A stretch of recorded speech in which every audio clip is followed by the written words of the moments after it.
Time for the 49ers Rush Podcast.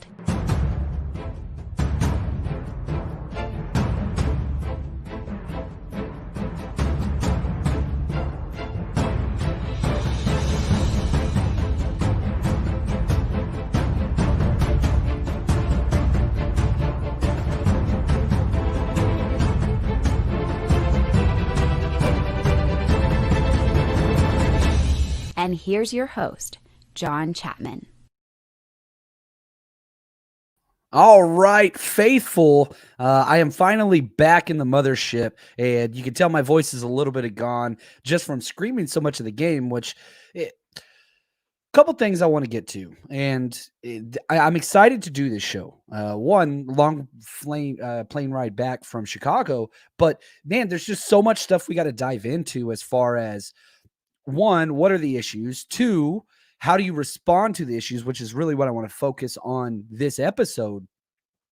Going forward, what are the things that have to be changed? What are the things that need to be fixed so that the 49ers don't start 0-2? 0-1 is awful. There's no doubt about it. But there were so many things from the game that the 49ers did almost by script the way they wanted to. They just could not get out of their own way, and they didn't capitalize or finish on very healthy, sustained drives that I think kind of blew this game, allowed this game to be blown out of proportion. And so I get it. Monday morning quarterback's a real thing where it's a day after the game, you get some rest, you look back and you're just like, oh, all you had to do was this, and you would have won. And I think a lot of those things are correct. And it's gonna be rough, but that's okay. Also, on top of that, film just got the film download going. So for all the Patreon members, diving into film today. So we're going to be getting a lot of that stuff done first, because again, Pro Football Focus numbers are out. We're going to talk a little bit about that, but you got to dive in and you got to see the film. And I think that we're going to walk away. It's never as good as you think it is. It's never as bad as you think it is. That's the rule. Offensive line, I think we're going to be pleasantly pleased, at least with pass protection. Spencer Burford got out clean. Zero pressures allowed. If the rookie first start. I mean, now were we as dominant in the run game as the 49ers are used to? Yeah, kind of. Like, you look at the yards per play and the rush attempts and all that stuff. This is the first time that Kyle Shanahan has lost a game that he has had over 30 rush attempts. We rushed the ball 37 times, average 4.8 yards per carry, 176 yards rushing. It's incredible. You win that game. Well, why did they lose? I remember saying earlier on our scouting report episode, the only way the Bears even have a chance is if they get at least 2 turnovers. And they got those 2 turnovers. And so, yeah, we'll have to. This is turning into a thing. Kyle cannot hold on to a 10-point lead. You are correct. And memory hurts. There's no doubt about that. It's very frustrating. Kyle was asked that. This is one of the clips I wanted to play for you guys today. We've got clips from Kyle Shanahan, Trey Lance, Nick Bosa, Trent Williams. But this one is right in direct answer to your question about being in control with the lead. We felt very in control. I think that one play was a huge change. I thought we had every chance to kind of run away with it in those first 3 quarters, especially those first 2 drives, having a fumble inside the 10, then the next drive getting down there and end up getting a sack on 3rd down that knocked us out of field goal range, especially after Huff's turnover. The 3rd quarter, getting all the way down there, having that penalty and only coming up with a field goal, that we had every chance to run away with it. And we're going to get it right back to go again, and then that penalty on 3rd and long gave them new life, and they scored a touchdown, and the game never got the momentum back. Yeah, never got it back. It felt the whole time when the 49ers were up 10-0, it was just like, oh my gosh, this game's over. They can't do anything to sustain a drive. And then the penalties started just flowing. And then they had that busted coverage for a huge touchdown that put energy back into the stadium. And man, they fed off of it and they capitalized on it. And on the flip side, 49ers never did anything. to regain that momentum. The defense fizzled, and probably my biggest takeaway for the game is you saw how dominant the defense could be. I mean, completely destroyed the Bears for 2.5 quarters. But we used to see this with Russell Wilson games, right? You remember, I think we had like one game against the Seahawks where it was 6 straight 3-and-outs. And we were up like, I don't know, 13-0 or something. And they came back and won because we can't sustain the dominant defensive performance. And they allowed 3 straight touchdown drives. A lot of that was because of penalties, 2 busted coverages. But yeah, you don't win like that. You know what I mean? And so putting together the entire game, that's the one thing I got to see from a defensive standpoint.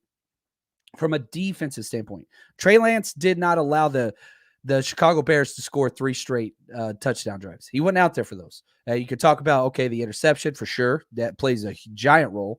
And again, Trey Lance is not outside of blame for this loss. He's not.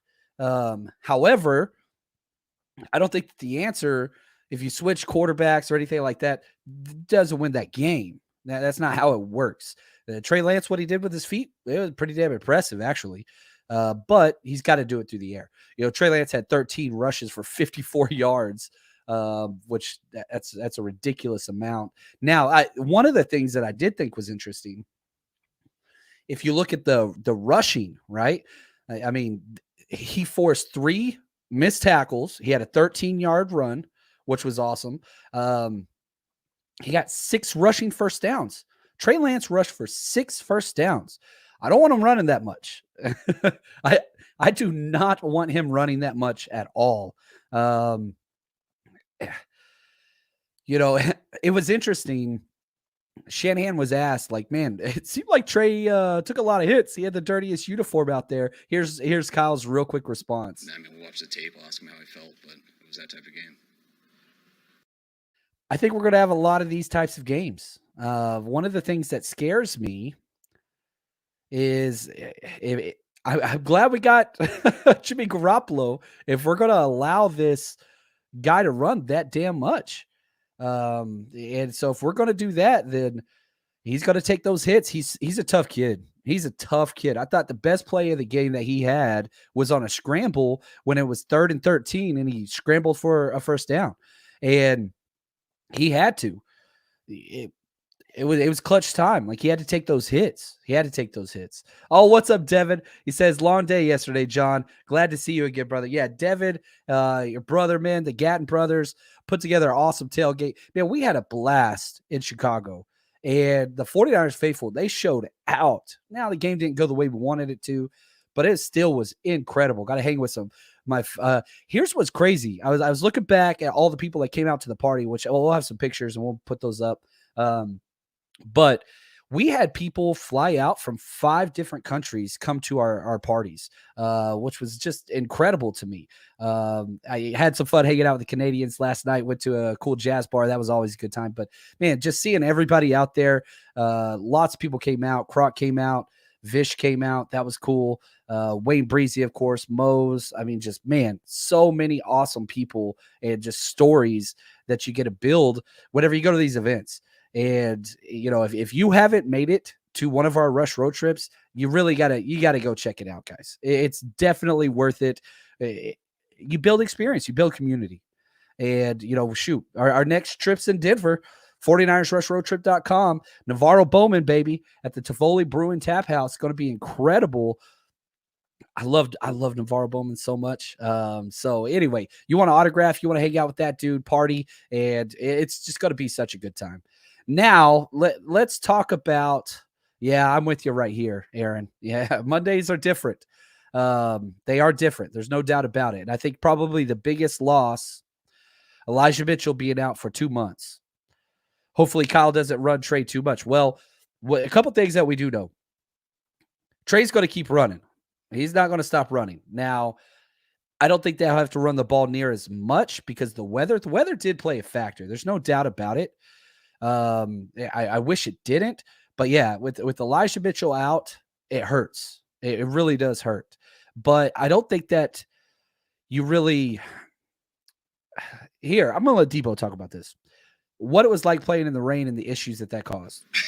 I actually didn't play in the Washington game my rookie year, so it was coming down a good bit when we first started warming up, and it kind of went away. But I feel like once we got the ball back after the turnover we had, it just started like the ball was heavy. It was hard for Trey to throw it. It was hard to catch it. So we were just trying to make the best out of every opportunity we got. That's what you got to do, and try to get through it, but it's rough. And Trey, he was asked too, did the rain affect his play? Fourth quarter for sure was the toughest. But man, we had so many opportunities. I had so many opportunities to make plays to run away with it far before that, where that wouldn't have been as big of a factor. Trying to do a 2-minute drill in that. Yeah, the rain was bad. It was bad before the game. The game started and it eased up. Like, I think there was even maybe like 5 minutes where it wasn't raining at all.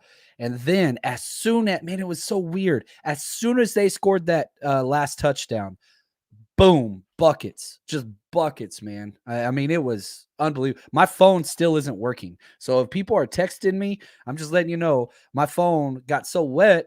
I can't charge it. It won't let me charge it. So I'm hoping I don't have to go get a new phone, but my phone's not working. So if you're one of those people that's been texting me or whatever, I apologize. I'm not being rude or disrespectful any more than normal. Yeah. So anyway, Hose Tunes, he says, first game of the year, just some rust to shake off, not panicked at all. I do like that.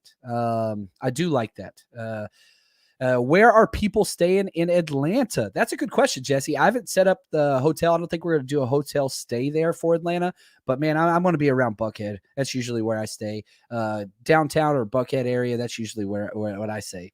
And yeah, here we go. Josh, he says, offense almost looked lost at points. You're not wrong. Now, if we take a glimpse at the stat sheet, 17 first downs, that's not bad. It's really, really not bad. You move the ball. 17 first downs, usually you're going to get more than 10 points. Those turnovers, those were key. That sack by McGlinchey, probably the two biggest plays that I thought had the largest consequence was the Debo fumble inside. I think it was on the 12. That was gigantic. That took points off the board no matter what. And then the second one, the very next drive, when McGlinchey gave up that sack to knock him out of field goal range. Trey Lance interception was bad for sure. And I think that played a large role as well. But the two plays that are at the top of my list offensively that, are responsible for, what happened, it was that. Now, if we look at, again, haven't done the film yet, but it's coming. If you look at just the offensive grades, the top two players, Trent Williams, Mike McGlinchey, they had the highest grades. And Mike McGlinchey, I thought, looked really, really good. But guess what? Stop me if you've heard this before. He's always got that one play. He's always got that one play. And it always happens in crucial times. It always happens whenever he's one-on-one. Yeah, it was bad. It was bad. It was really bad. You look at the worst graded players. Debo was dead last, 48.4. Kyle Juszczyk, 49. Jake Brindle, 51.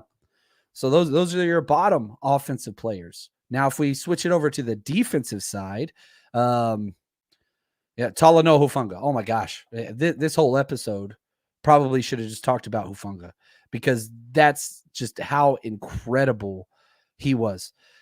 He had a 90.8 grade. He had an 88 coverage grade. That 90's elite, by the way. Dude just balled out.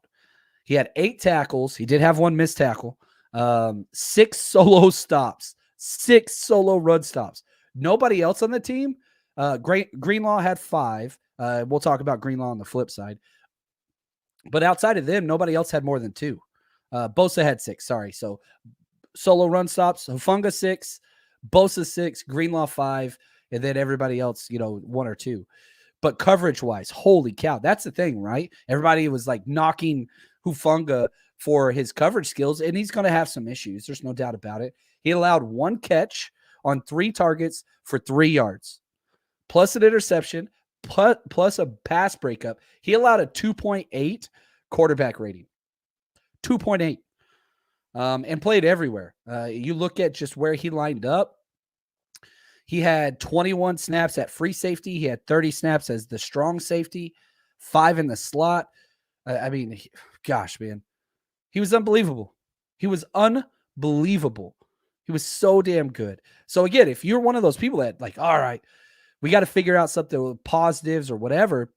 Yeah, it's Talanoa. That's what you walk away from. Like, holy freaking cow. Now, the second highest rated player on defense, Tayshaun Gibson.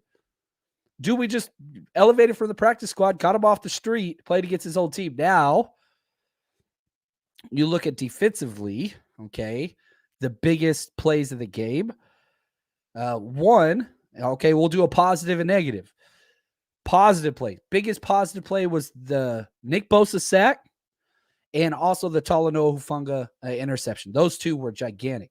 Now, if you look at the other side, what were the biggest negative plays, right?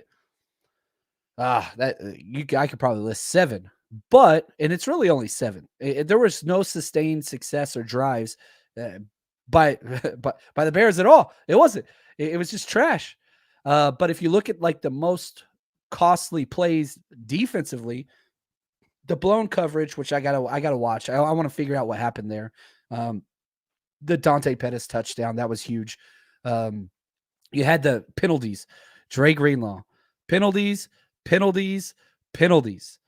And it's just, here's Bosa, man. I really want Bosa to talk more because he describes things very well and he cracks me up with his attitude. But listen to Bosa talk about the penalties and what that changed. I mean, it's not like they ran too much anything new in the second half. We just had penalties. We knew he was going to slide at the last second, and we hit him, I think, twice on third downs that are opportunities to get off the field. And it's 15 yards for a team that can't move the ball. It's huge. So, yeah, we got to be smarter. He cracks me up, man. Got to be smarter. And yeah, Greenlaw, the problem was Greenlaw played every single snap. Okay. He played all 58 out of 58 snaps. He was awesome versus the run. He again, I said 5 solo run stops. That's incredible. Those penalties were huge. God, they were huge. Hit out of bounds, the face mask just changed everything. And they scored on both those drives. Can't do that. You can't do that. Aziz, they hit him on the slide, which, man, I hate. I understand the NFL and why they have that slide rule. It's just so unfair to the defensive player, but the NFL doesn't really care about fair. They just want their quarterbacks to stay healthy because if they don't, they lose money. Now, this is something that I want to talk about as well with the Dallas Cowboys. Dak's going to be out for a long time. I'm from Dallas. I talk a lot to Dallas fans. They're done. Like, they are done. Like, D-U-N. Cowboy season is over. Now, will they try to trade? Will they try to trade for Jimmy Garoppolo? I don't know. I don't think so. I'm not quite sure. Shanahan, I don't want to trade Jimmy right now. And if we could get like a haul, that'd be awesome. But, if Dak's going to be out for 8 weeks, they're not good anyway. A terrible offseason. I don't think Jimmy going over there like saves their season. It might. But, man, if you're going to run Trey that much, again, I don't want Brock Purdy in there. So the whole idea of trading Jimmy Garoppolo is still out there. And I think Jimmy would, he has the whole no trade clause and all that stuff. But I think he would waive it to go play there. But, man, I ain't going to lie. I kind of want him back there because if Trey's going to get hit that much, you got to respond. So, yeah, I don't know. We'll just have to see kind of how that goes. But, staying with that, Mr. Jose, he says, what do you think of the 2-step rule for sliding players, similar to how roughing the passer is called? It's what it should be. The difference is the players are running at each other at full speed. And so the 2 steps is rough because both players' momentum are going at each other, whereas like roughing the passer, you have one person just standing there. So, it's twice as fast. But yeah, I hate it. I get it. You got to protect the quarterbacks. I don't want injuries. Mac Jones, I was very, very happy to see. It didn't seem like a major injury for him. He's having back spasms, which sucks. But I don't like Mac Jones. I hate the Patriots, but that's not how I want teams to lose. I want to see the Patriots fail with Mac Jones, just because I hate the Patriots. I don't want injuries taking place, but it's a part of football. It's a part of football. And so you kind of got to deal with those things and kind of see how they go, right? That's the whole idea. But man, I don't mind that rule. I like the way that you said it. The 2-step sliding. I do like the way that you said that, but again, I don't think they're going to add that. I wish they would. But yeah, what's up, Melissa? Glad to have you there. Glad to have you here. Yeah, it's good to be back. Brian, he says, man, what's up? We will respond. Niners know how to bounce back and correct mistakes. Hopefully it doesn't take more than one game to tighten things up. That's true. And good news, you get to watch your opponent play tonight, right? The Seahawks, they're playing tonight. So you get to go against them and kind of see what's going on there. That's going to be fun. I'm excited about this game, actually. I really, really am. Yeah, look at Sid. She's the best. She said, too many on the chat. Sorry about that. I clicked the wrong one. Sin's talking about how the entire NFC West, right? Everybody losing. And so that's great news because currently 49ers are still in first place of the NFC West. Yeah. Did you miss an opportunity? Oh, 100%. 100%. But here it is. Sorry about that. 3 out of 4 teams lost already. So, and the last team plays tonight. Hopefully they'll lose again. But it's going to be a fun one. It's going to be a fun one. Now, as we do head into week 2, got to give a shout out to my bookie. While the Chargers and Chiefs prepare to battle for the AFC West on Thursday night, prepare for your winning season at my bookie. Some like to bet to earn, some want to bet to make it more exciting. Either way, MyBookie gives you the most for your money with a double deposit bonus. It's quick. If you put in $250 deposit, you get $500 in your account instantly, and you can use your funds to bet on as many games, contests, props as you want. All you have to do to claim your bonus, head to mybookie.ag and use promo code 49ERS. That's 49ers, designed to add more excitement to the games and the sports you love. It's only week 2 of the NFL season, which means there's still plenty of time to get in on the action. So don't miss out. Head to mybookie.ag and use promo code 49ERS. All right. Melissa says, are you sick? No, I lost my voice. Stayed up partying late, screaming at the top of my lungs nonstop. That's what got it, but I appreciate the well wishes. Thank you so much. Yeah, I'm fine. Here we go. From Mendoza, he says, hey, John, does Trey Lance look like he kind of hesitates when he runs? He just looks different to me when he runs. He's an upright runner, and yeah, he's a vision runner, right? He's not just trying to hit the crease, and that's who he was at North Dakota as well. Like he's strong, and we saw that. Dude rushed for 6 first downs. 6, which is incredible. Now, excuse me, sorry. This clip, which is probably my favorite, and here's what I mean by that. You look at what does it take to be a leader? When bad things happen, you take responsibility. Listen to Trey, where he puts the blame and who he focuses on. Oh, man, I made too many mistakes. Defense kept us in the game.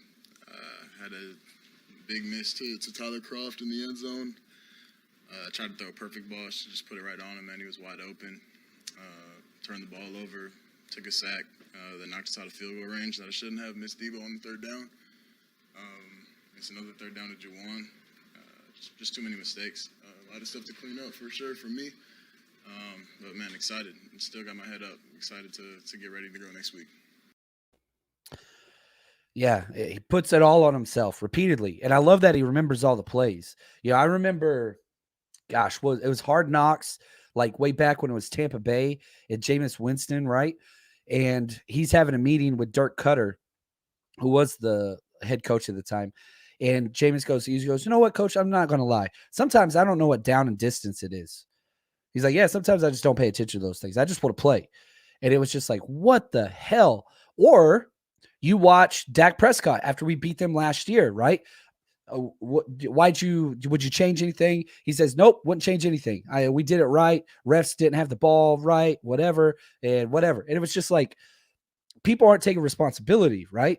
And so with Jameis, and again, I'm just using him as an example because he's somebody that just head's not in the game, can't remember. You listen to Trade, he's like, this third down, missed it here, missed this throw. I did this. And then you look at Dak and he's like, oh no, it's not my fault. This kid is well beyond his years. Now, that can't be it. It's got to be more than that in the sense of it's got to show up on the field, in between the lines. He's got the work ethic. He's got the size. He's got the skills. And it's not like it was a bad game, but it wasn't a good game. And again, I said this live after the game. It's pretty damn hard to evaluate Trey Lance's performance on that. It was hard to evaluate, Justin Fields' performance on that. Now, Justin Fields can improvise much better and extend plays better, those are the two plays that, they scored touchdowns on.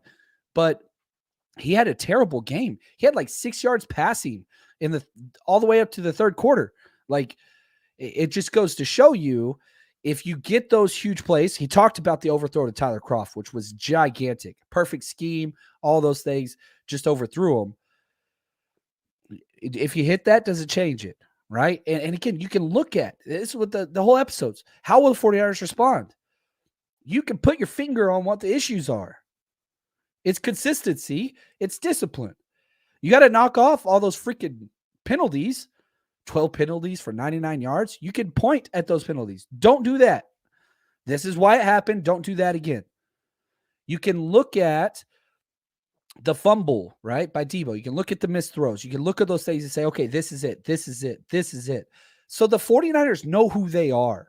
The 49ers, more importantly, know what they're not, which is what they put out there for week 1, and they better correct that pretty damn quick. You don't want to be 0-2. You don't want to be 0-2. You don't want to be 0-2. And so you just got to keep going. And you got to keep playing.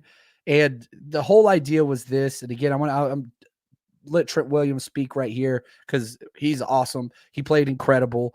He continues to be incredible. He did give up 3 pressures, but he's still an incredible game. Listen to Trent. It's hard enough to play against the opposing team, and it's even harder when you play against yourself. So, I've been playing football a long time. Any game that I can remember where we had close to 100 yards in penalties, and we had 2 turnovers, especially one in scoring range in the red zone. It generally never turns out that well. That's it, man. That's it. I just think that's exactly what it is. And so get out of your own way. Get out of your own way.